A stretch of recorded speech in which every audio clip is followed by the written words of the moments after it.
This presentation examines major historical COMEX episodes that shaped the exchange's reputation. The focus is not only on proven misconduct, but also on controversial exchange actions and long-running suspected allegations. The goal is to distinguish clearly between events where regulators imposed sanctions, legal exchange interventions that were heavily criticized, and allegations that remained unresolved.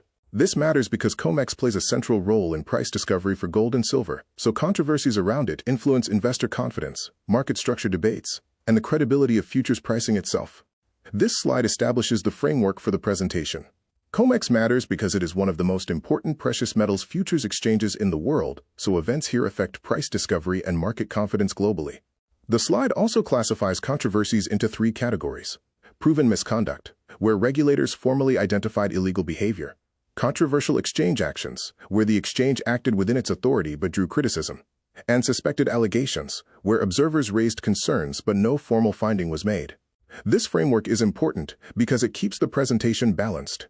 Not every controversial event is proven manipulation, but each category still matters for how investors interpret COMEX's role in the market. This slide introduces the proven misconduct category. These are the strongest cases because they involved formal regulatory investigations, legal findings, penalties, and, in some cases, criminal consequences. The common pattern is spoofing and manipulation. Traders created false market signals, distorted order books, and damaged fair price discovery.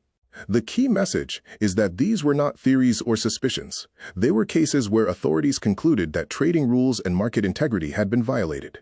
This section matters because it separates genuine enforcement history from broader market debate and shows that some COMEX-linked misconduct was clearly established by regulators. This slide covers the 2018 UBS case. The CFTC found that UBS traders engaged in spoofing in COMEX gold and silver futures, using deceptive orders to influence pricing and create false impressions of supply and demand. UBS ultimately paid a $15 million penalty. The case matters because it confirms that precious metals spoofing on COMEX was not just alleged, it was formally sanctioned. It also highlighted how such conduct can undermine confidence in price discovery, particularly in benchmark markets where traders depend on order books to reflect genuine intent. This case remains an important example of proven misconduct in the modern COMEX era. This slide focuses on Merrill Lynch's 2019 precious metals case. Regulators found prolonged unlawful activity in COMEX precious metals futures over roughly 6 years.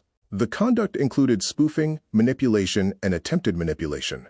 Authorities concluded that the activity distorted the order book and harmed fair price discovery, leading to sanctions of roughly $25 million. This episode matters because it demonstrated that abusive conduct was not limited to one firm or one short period. It also reinforced that spoofing in precious metals could be systematic and persistent, rather than isolated. For investors, the main lesson is that regulators had enough evidence to treat this as a serious market integrity violation. This slide covers the JP Morgan case, the largest modern COMEX enforcement event. Regulators and prosecutors exposed an 8-year spoofing and manipulation scheme in precious metals futures. The scale was unprecedented. Hundreds of thousands of spoof orders were used to disrupt market price discovery. JP Morgan paid a record $920.2 million penalty, and multiple traders were later criminally convicted and sentenced to prison. This case is especially important because of its size, duration, and the fact that it combines civil and criminal accountability. It remains the clearest example of large-scale proven misconduct tied to COMEX precious metals markets. This slide shifts to controversial exchange actions. These differ from proven misconduct because the exchange itself acted within its legal authority, yet the decisions were heavily criticized by market participants. Common examples include margin increases, rule changes, and contract adjustments. The main criticism in these cases is usually timing, perceived bias, or the claim that the intervention amplified market distortions instead of calming them. This category matters because legal authority does not automatically remove controversy. Even legitimate exchange decisions can reshape market outcomes dramatically and remain debated for decades. This slide examines the January 1980 silver liquidation-only rule. During the Hunt brothers' attempt to corner the silver market, COMEX imposed emergency rules that allowed only liquidation of existing positions and blocked new longs. Critics argued this was an asymmetric intervention that broke upside momentum and unfairly changed the market structure during a crisis. The immediate result was a sharp decline in silver prices, and the move is widely seen as one of the most controversial exchange interventions in commodity market history. Even though it was a legal emergency action, it remains heavily debated because of how directly it altered the market's direction. This slide covers the aftermath known as Silver Thursday in March 1980. After the earlier restrictions, silver prices fell sharply, margin pressure intensified, and COMEX maintained strict trading discipline and tight control during extreme volatility. The market eventually collapsed, causing massive losses for the Hunt family, and making this one of the defining commodity market crashes in modern history. The controversy here centers on whether earlier exchange actions and tight margin systems accelerated the collapse or were necessary to preserve market order. Either way, this episode became a defining case in debates about exchange intervention and risk control. This slide addresses the April to May 2011 repeated silver margin hikes. As silver approached $50 per ounce, COMEX repeatedly raised silver margin requirements over a short period. Critics argued that the move artificially tapped the brakes on the rally by forcing highly leveraged longs to exit positions. They also claimed it accelerated the subsequent sell-off. Silver then suffered one of the sharpest modern declines, and the episode remains one of the most cited examples when traders argue that exchange intervention can dramatically affect market direction. Although legal, the timing and impact remain controversial. This slide covers the March 2020 launch of the 4GC Enhanced Delivery Gold contract during pandemic market stress. With the global gold market facing delivery disruptions, COMEX introduced a contract with more flexible delivery options to ease immediate pressure. Supporters saw it as a stabilizing innovation that broadened deliverable forms and helped relieve critical stress. Critics saw it as an emergency patch and questioned its timing and longer-term implications. This slide is important because it shows how even a constructive exchange action can remain controversial when implemented during extreme market dislocation. This slide revisits the long-running 2008 to 2013 COMEX silver manipulation controversy. The core allegation was that highly concentrated short positions were suppressing silver prices. The CFTC officially launched an investigation in 2008, and COMEX CME maintained surveillance. But in 2013, regulators closed the case, saying there was no viable basis for enforcement action. The controversy did not end there. Despite no formal charges, the debate around silver concentration and possible price suppression continued.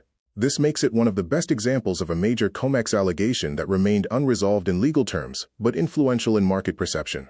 This slide introduces the recent suspected and controversial period from May 2024 through March 2026.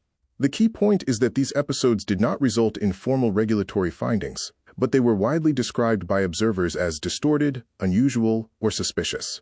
Some events appear linked to policy shocks, others to inventory tightness or delivery stress.